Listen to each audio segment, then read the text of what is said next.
What's up, guys? So it's Sunday, no rain, it's clear skies. Rained pretty much all day yesterday, so I did some inside stuff. Um, I'm out here messing with the truck, trying to get everything hooked up and checked. Uh, wasn't 100% sure if I was gonna have to move my engine back, but I had already thought that I probably would move it back just to be safe. But even though I was planning on having to move it, it's pretty much I have to. Even with an electric fan setup, it is way too close. Once I get the radiator and fan setup sitting in there, there's like no room. Like it's touching the dang AC compressor and all kinds of stuff. Check it out. Yeah, so here it is. Radiator with electric fan sitting up in here. I kind of got this halfway sitting in there like it's supposed to. You can see that it is on the thing, and once I put the balancer and stuff in there, it definitely ain't happening, because you can see the dang, you can see it's way too close. It's on the freaking touching. I can't go forward with the radiator, so I'm working on pushing it back right now. Dropping drive shafts, loosening the transmission cross-current bolt, which, as you can see, I've got my harness laid out. I've already cut out most of the shit that I don't need, and I'm slowly just trying to lay out where I want all my sensors to be, and figuring out what I need to. Looks like I'm gonna have to lengthen it. I don't really have to shorten too much, but maybe the AC wire, because with the DCS just so happened, well, part of it, you can purchase their connector for the Dodge style AC compressor that plugs right in, and just so happens the factory Ford wires are the same. They already did the color match up for you, so all I got to do is get my length and snip, and I'm gonna solder it, heat shrink it in with the glue filled heat shrink, so it's nice and protected from the elements. But yeah, I'm slowly getting there. I'm getting my harness laid out, trying to use some of on the Cummins where it had the P pump had a connection. Looks like it had one there, and then I'm gonna bring it up here, and then the P pump has this here, and I'm gonna come right across. I think I'm coming right across here, and I got to add in my crank sensor, and then go from there. But everything so far is working out pretty good. I actually took and made me an adapter for my, I don't know if you can see it down in there. I made an adapter for my oil pressure and my oil temperature, because I'm hoping that I can hook up when I hook my SCT programmer that I have up, the X4, that I'll be able to see all this stuff on there. And I'm hoping that sensor, that oil temperature sensor will work right there. I'm hoping it, because the DCS, well, they offer it where you put it into one of the coolant passages. But I was really wanting to see what oil. I'd like to know actually what the oil temperature is. It's just me. Some people may not really care, but I'm just curious. I'd like to know what it is.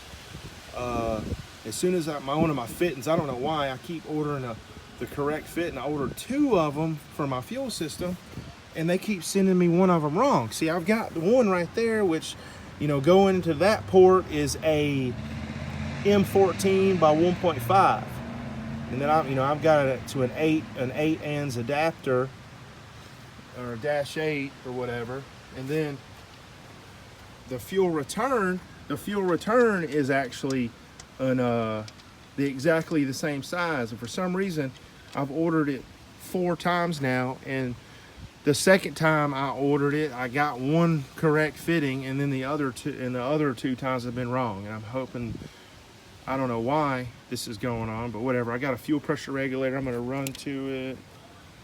I'm hoping I can mount it like right here. That's what I'm hoping. I want to mount it like right here, gauge, so I can fuel, manage the pressure coming from the original 6.0 fuel system and regulate it going through the pump. So I know that I got plenty of fuel pressure to the pump, and it's not too much or too less. So that's what I'm hoping for.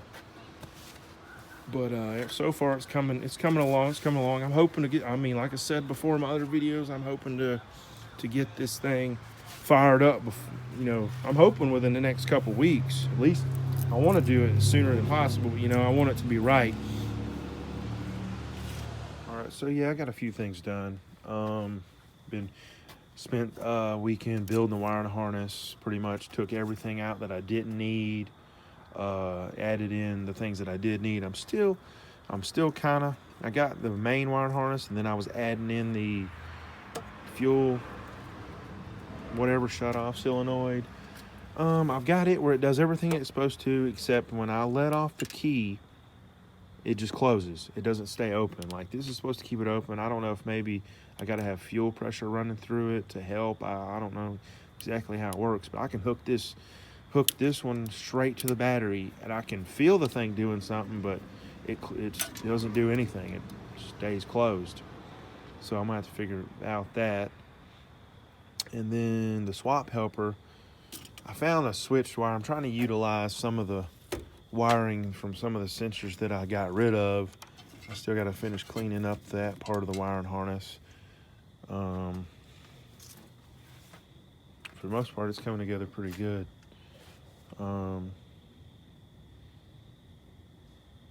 Yeah, waiting on a fitting for the feed line, something better than what the local hydraulic shop came up with.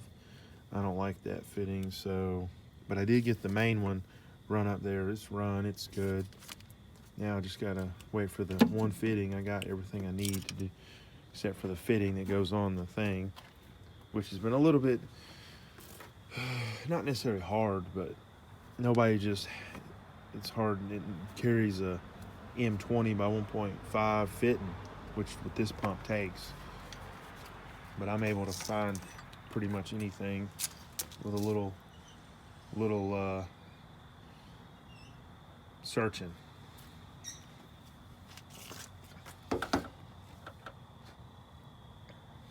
Also, excuse the jumble of wires going on here. If you paid attention to some of my other videos, you'll know that I'm actually doing the dash swap as well. Trying to get up there and you see where I took my pedal and cut from a gas truck pedal, cut it, and I actually cut it, flipped it around, and then bent the top over a little bit to get it lined up. I don't know if you can see it. Let me get the light. Maybe you can see it now. Yeah. See, got it fitting real nice. Pulls it all the way. You can see right when I hit it, it pulls that thing. It keeps the little spring to take up the slack, and it pulls the rack all the way back. So everything there seems to be working pretty good so far. So all in all, yeah, put a lot of time in it this past weekend, building the wiring harness for it, and the gas, build the gas pedal. Pretty much I'll work on stuff until I get to where I need another piece, and then I'll move on to something else. I'm just trying to get something done every night on the truck, because I'm trying to get this thing running. I'm hoping by the next video, maybe we'll fire this thing up. I'm pretty close right now.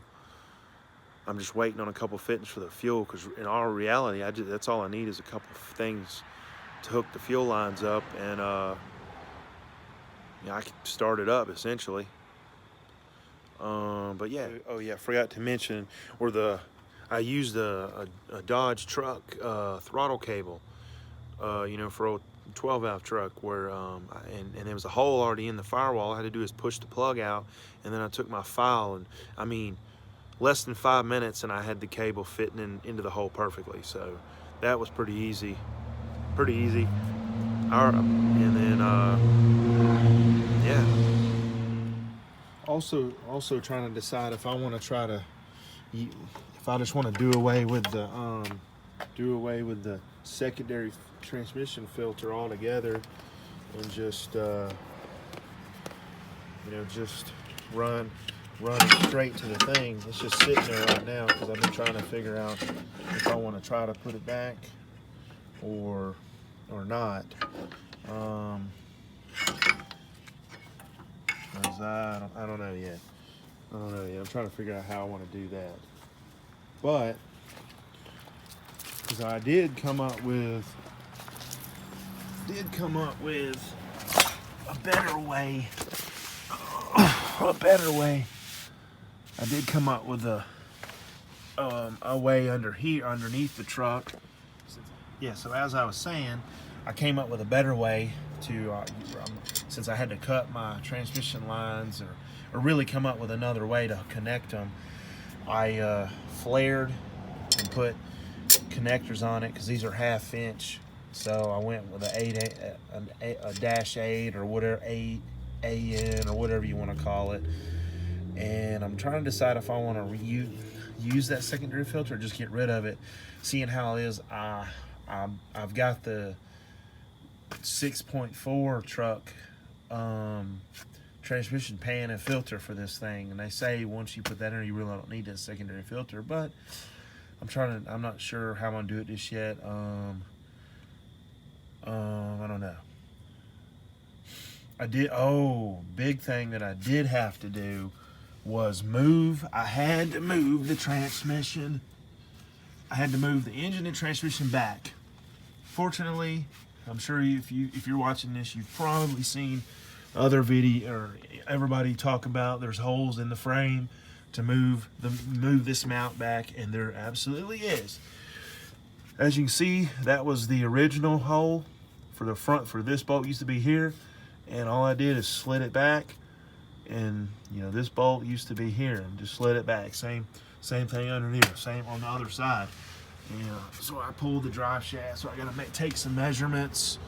And I'm gonna shorten the short shaft from the transmission to the intermediate, or whatever you want to call it, the intermediate bearing or whatever the hell you want to call it. Because a lot of these kits that I see, or even some of those places, they talk about shortening the rear drive shaft.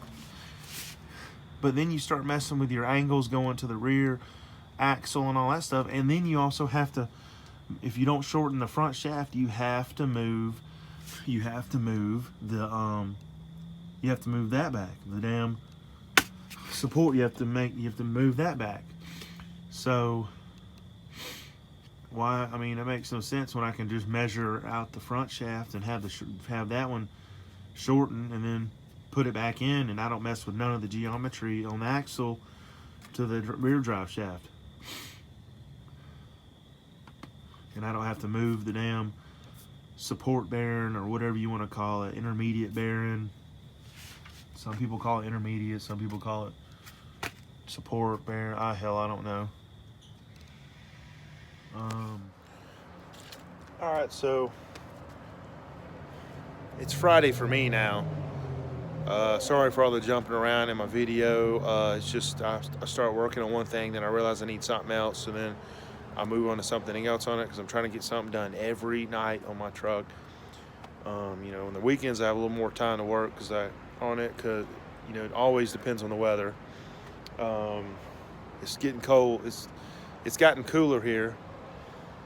I'm sure some of y'all have got a lot colder weather where you're at, but for us here in Georgia, it's starting to get a little cooler now. And I'm working on this shit in my driveway. So hopefully in my next video, hopefully I'll be cranking it up. That's hopefully what's gonna happen. I'm actually picked up some more shit today for it, and I'm gonna work on getting my fuel system all hooked up. The only thing that I already know I've had a slight issue with is the fuel shut-off solenoid. It's a 3-wire You got one that's the pull one, which is only on when you are in the cranking position on you know, on your ignition. And then it's got the stay one, or the hold as they call it, that keeps it pulled up once you stop cranking on it. And everything's working like it should, except when I let off the key from the cranking position, it just closes. Even when I hook that wire up for the hold straight to the 12 volt, it closes anyway. So I'm trying to figure out if maybe I don't know. I started thinking about it today, and maybe I got too much spring tension, maybe on pulling the throttle closed. I'm not sure about that yet, but hopefully I'll figure it out. If you got any ideas, drop a comment in the comments. Let me know what thoughts you got on that. Yeah, so hopefully I'll get my fuel system hooked up and get all that done, and yeah. So if you want to see more on this Cummins build, also the 2016 interior that I'm doing in it, make sure to like and subscribe, hit that notification bell so you know when I'm posting. Hopefully in your next video I'm going to be firing this beast up, so I'm getting excited. Look forward to that. Yeah, till next time, see ya.